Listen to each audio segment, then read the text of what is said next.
आप में से बहुत सारे ऐसे लोग जो हमेशा मुझे कमेंट करते हैं, आप में से बहुत सारे ऐसे लोग जो हमेशा मुझे बोलते रहते हैं, मेरा जो पार्टनर है, जो भी मैं जिस इंसान के साथ मैं रिलेशनशिप में हूँ, मेरा हस्बैंड है, मेरी वाइफ है, मेरी गर्लफ्रेंड है, मेरा बॉयफ्रेंड है, if you have any kind of relationship, उस रिलेशनशिप में सामने वाले इंसान का काफ़ी ज़्यादा एटीट्यूड है, घमंड है उस इंसान के अंदर। उसको किस चीज़ का घमंड है पता नहीं, बहुत सारे बोलते हैं उसको अच्छा दिखता है इसके लिए, या फिर हैंडसम है, या फिर ब्यूटीफुल है, या फिर बहुत सारी चीज़ें, वो पैसे वाला है, रिच है, बहुत सारी चीज़ें जिसकी वजह से उसको घमंड है, उसको एटीट्यूड है, जिसकी वजह से वो एटीट्यूड दिखाता है, एटीट्यूड शो करता है। मुझे काफ़ी ज़्यादा परेशान करता है, मैं काफ़ी ज़्यादा तंग आ चुका हूँ, मैं काफ़ी ज़्यादा परेशान हो चुका हूँ इन चीज़ों से।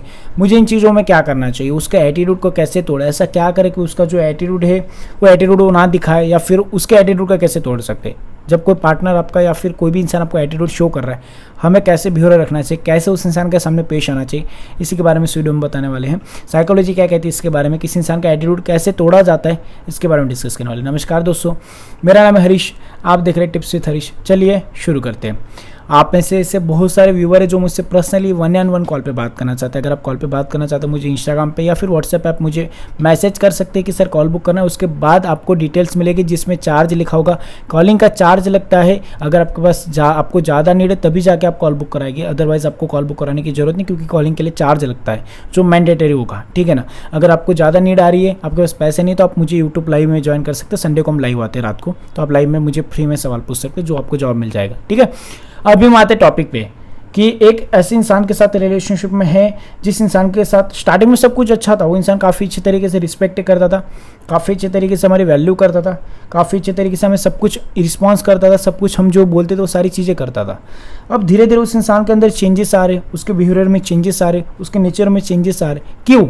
इन सारी चीज़ों का रीज़न क्या है, पहले तो हम रीज़न जानेंगे, उसके बाद हम बात करेंगे कि इसको कैसे तोड़ा जा सकता है, फिर इसका सॉल्यूशन क्या है, ठीक है। मैं आपको रीज़न बताता हूँ, 2-3 रीज़न इसके। मैं सबसे पहले रीज़न बता दूँ, लोगों के लिए ज़्यादा अवेलेबल होना, लोगों को ज़्यादा रिस्पेक्ट देना, लोगों की ज़्यादा केयर करना एक जहर बन जाता है लोगों के लिए। जैसे मैं हमेशा वीडियोज़ में बताता हूँ कि ज़्यादा खाना देना लोगों को। जैसे एग्जांपल मैंने दिया था एक बार वीडियो में कि जैसे हमारी माँ होती है, हमें बोलती है कि ये खाना खा ले, हम बोलते हैं नहीं यार, एक बार दिया हमने खा लिया, फिर दोबारा फिर से दिया मम्मी ने खाना कि ये फिर से खा ले, हमने बोला नहीं मम्मी हो गया, मेरे को ज़्यादा भूख नहीं है, फिर से हमने तो भी थोड़ा सा ले लिया, फिर तीसरी बार फिर से मम्मी ने दिया, फिर से हमने बोला नहीं मेरा हो गया, मेरे को नहीं खाना, तो भी ज़बरदस्ती दे दिया, हमने खा लिया। और जब चौथी बार मम्मी आती खाना देने के लिए, हम गुस्सा हो जाते हैं कि क्यों खाना दे रहे हो, मेरे को नहीं चाहिए। एक बार मना किया तो भी हम गुस्सा क्यों हुआ, क्योंकि मम्मी ने हमें ज़्यादा खाना किया, हमें ज़्यादा खाने इसलिए दिया क्योंकि हम तो अच्छे रहे, उन्होंने तो अच्छा सोचा ना हमारे बारे में, लेकिन वो जो ज़्यादा खाना था हमारे लिए हजम नहीं हुआ, और हजम नहीं हुआ इसलिए हमने उनके ऊपर गुस्सा निकाला।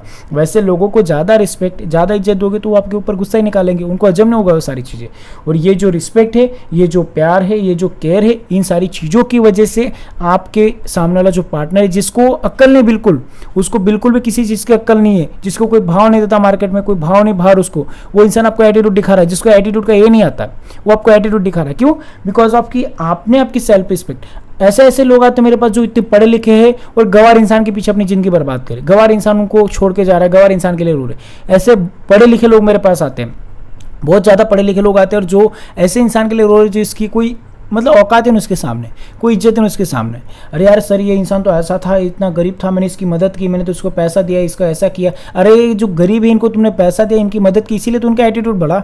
इनका एटीट्यूड किस चीज़ पे बढ़ा? इनका एटीट्यूड किसने बढ़ाया? हमने तो बढ़ाया। सिंपल चीज़ एग्जाम्पल देता रानू मंडल का। जब रानू मंडल आई थी स्टार्टिंग में मार्केट में, बहुत ज़्यादा ब्रांड था, काफ़ी ज़्यादा उनकी वीडियोज़ पॉपुलर हुई थी, काफ़ी ज़्यादा चल रही थी, सबने उनकी रिस्पेक्ट की, उनको एक रियलिटी शो में बुलाया गया था। लेकिन जब उन्होंने किसी एक लड़की ने सेल्फी लेने गए थे, उस लड़की को ऊपर उन्होंने कोई गुस्सा निकाला, तो उनका पूरा जो भी उनका नाम था या फिर जो भी चीज़ उन्होंने कमाई थी सोशल मीडिया से, वो सारी चीज़ें गवा दी। क्यों?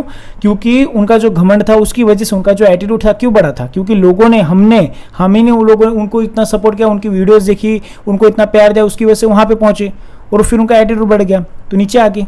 सिंपल सी चीज़ है, जब लोगों ने एटीट्यूड मतलब लोगों ने भाव देना बंद कर दिया तो उनका एटीट्यूड अपने आप कम हो गया। सिंपल सी चीज़ है, जब लोगों ने भाव दिया तो वो आगे बढ़ी, और जब भाव देना कम कर दिया एटीट्यूड उनका कम हो गया। अब कहाँ पे देखा तुमने? देख लेना एक बार जाकर रानू मंडल के बारे में सर्च कर। वैसे लोगों को आप अपनी तरफ से ज़्यादा रिस्पेक्ट दे रहे हो, अपनी तरफ से इतनी ज़्यादा वैल्यू दे रहे हो, अपनी तरफ से इतना ज़्यादा सब कुछ दे रहे हो, जिसकी वजह से उस इंसान का जो एटीट्यूड है, उसका जो घमंड है, वो 7वें आसमान पे है। हमने पहुंचाया। किसने पहुंचाया? हमने उस इंसान को भगवान बना के रखा। सुबह उठते वही, सुबह उठते शाम सब कुछ वो, सुबह उठना, उसको एक पूजा, एक इंसान भगवान की तरह पूजना, उससे पूछना, उसके केयर करना। अरे यार क्यों? उस इंसान को जहर बन रहा है, वो इंसान को आप केयर करते हो, बोलता है मेरे को कॉल मत कर, तू मेरे को मैसेज मत कर, तू मेरे को पूछ मत, तू मेरे को ये मत कर, तो भी हम पूछे जा रहे। अरे यार मेरे को तो केयर होती है, मेरे को तो फिक्र होती है। अरे क्यों? वो इंसान मना कर रहा है तो भी पूछोगे तो उसमें आपकी वैल्यू गिरेगी और उस इंसान का एटीट्यूड बढ़ेगा। उसको लगता है कि यार मेरे पीछे पड़ रही है। वो एक ऐसा इंसान जिसकी कोई इज्जत ही नहीं है, स्टार्टिंग में इसको कोई भाव नहीं देता था मार्केट में। बहुत सारी सी लड़कियां जो मुझे बोलती है कि सर ये बंदा इसने मेरे को प्रपोज किया था, ये मेरे पीछे पड़ा था, ये मेरे पीछे पड़ी थी, और आज यही मेरे को इग्नोर कर रही है, यही मेरे को इग्नोर कर रहा है। क्यों? तो इसका रीजन ये जो क्यों का जो आंसर है यही है।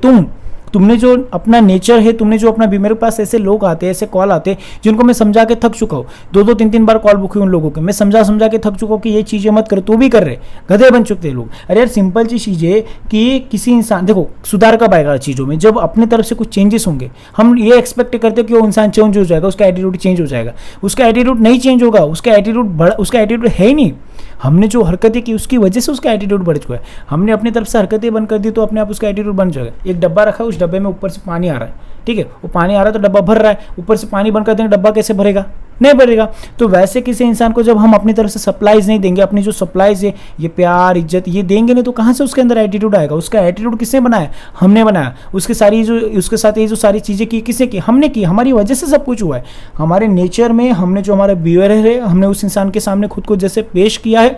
जब स्टार्टिंग में वो इंसान आपके पीछे पागल था, बिकॉज ऑफ कि आप अपने एटीट्यूड को ज़्यादा प्रायोरिटी देते थे, अपनी सेल्फ इश्यू को ज़्यादा प्रायोरिटी देते थे। लेकिन अब क्या किया? आपने फैमिली छोड़ दी, फ्रेंड छोड़ दिए, सब कुछ छोड़ दिया। अभी सिर्फ वही इंसान प्रायोरिटी बन चुका है। पहले हम जॉब को भी इंपॉर्टेंस देते थे, काम को इंपॉर्टेंस देते थे, बिजनेस जो भी है, अपनी फैमिली को इंपॉर्टेंस देते थे, एक क्वालिटी टाइम निकालते थे फ्रेंड्स के लिए, सबके लिए। आप अपनी लाइफ को एंजॉय करते थे। अब तो सब कुछ छोड़ दिया, अब सब 24 घंटे वो इंसान अपने दिमाग में है। तो फिर उस इंसान को एक ऐसा लगता है कि एक सेलिब्रिटी वाली लाइफ उसको लगती है कि मैं सब कुछ हूँ उसके लिए, और वो एक खुद को एक ऐसा ब्रांड समझने लग जाता है कि यार इसके साथ, ये इंसान पहले आपके साथ शादी भी करना चाहता था, सब करना चाहता था, लेकिन अब शादी तो दूर की बात है, आपके साथ रिलेशनशिप में भी नहीं रहना चाहता। इसका रीज़न सिर्फ आप ही हो। आपने आपकी तरफ से जो हरकतें की इन वजह से। आपको सिंपल सी चीज़ मैं बताऊंगा, अगर उसका एटीट्यूड तोड़ना है, इसका रीज़न, इसका कोई बड़ा आंसर नहीं है। उसका एटीट्यूड तभी टूटेगा जब अपनी तरफ से सप्लाईज कम होगी। आपको पता है कि आपकी सप्लाईज क्या है? इज्जत देना, रिस्पेक्ट देना, खामोखा उसके पीछे पड़ना, खामोखा उसको एक्स्ट्रा कॉल्स करना, एक्स्ट्रा उसका मैसेजेस करना, उसको इरिटेट करना। उसको लगता है कि यार ये मेरे पीछे पड़ा है, उसको ये शो करो मैं तेरे पीछे पड़ी नहीं हूँ, मेरे को काम धंधा भी है, मेरे भी टाइम की कोई वैल्यू है, मेरे टाइम की भी कोई इंपॉर्टेंस है, उसको शो करो। तब उसको पता चलेगा कि नहीं यार ये इंसान सही है, इस इंसान की भी कोई इज्जत है, इस इंसान की भी कोई रिस्पेक्ट है। ऐसे लोगों को ऐसे स्ट्रीट करना पड़ता है, ऐसे लोगों को ऐसे जवाब देना पड़ता है, ऐसे लोगों के साथ ऐसे ही बिहेवियर करना पड़ता है, क्योंकि जैसे को तैसा नहीं दोगे तब तक लोग आपका फ़ायदा उठाएंगे। लोगों को ऐसी इज्जत मत दो। इज्जत बहुत इंपॉर्टेंट चीज़ है। कैसे किसी भी घटिया इंसान को इज्जत दोगे तो फिर वो ऐसे, जैसे मैंने रानू मंडल का एग्जांपल दिया है आपको। अरे यार किसी भी इंसान को तुम इज्जत दो, उसका एटीट्यूड बनने वाला है। सिंपल चीज़ें, लिमिट में दो सारी चीज़ें। प्यार करो, इज्जत करो, सब कुछ करो, लेकिन लिमिट में। हर एक चीज़ की लिमिट होती है, हर एक चीज़ की कंडीशन होती है, और उस कंडीशन की वजह से सब कुछ। अगर आप उन कंडीशन में नहीं रहोगे तो फिर अगर आप हद से ज़्यादा करोगे कोई भी चीज़, जैसे पानी पीना अच्छी बात है, बहुत अच्छी बात है पानी पीना सेहत के लिए, लेकिन ज़्यादा पानी पीना वो भी हानिकारक है। सिंपल सी चीज़ है, ठीक है ना। तो ये सारी चीज़ें होती हैं, इन चीज़ों का थोड़ा सा समझना पड़ेगा आपको। थोड़ा सा मैंने जो चीज़ें बताया उन पे ध्यान दीजिए। मैं डिटेल्स में बताऊंगा तो वीडियो बहुत लंबी हो जाएगी, इसलिए मैंने शॉर्ट में बताया कि आपकी गलतियां क्या, खुद को पता है आप क्या कर रहे हो, आप पहले कैसे थे और कैसे बन चुके हो। पहले जो था वैसे बन जाओ, सब ठीक हो जाएगा। सिंपल सी चीज़ें, ठीक है। आई होप कि आप मेरे पॉइंट्स को समझ गए होंगे। अगर समझ गए तो प्लीज़ वीडियो को लाइक शेयर और सब्सक्राइब कर दीजिए। Thank you so much for watching this video. Take care, bye bye.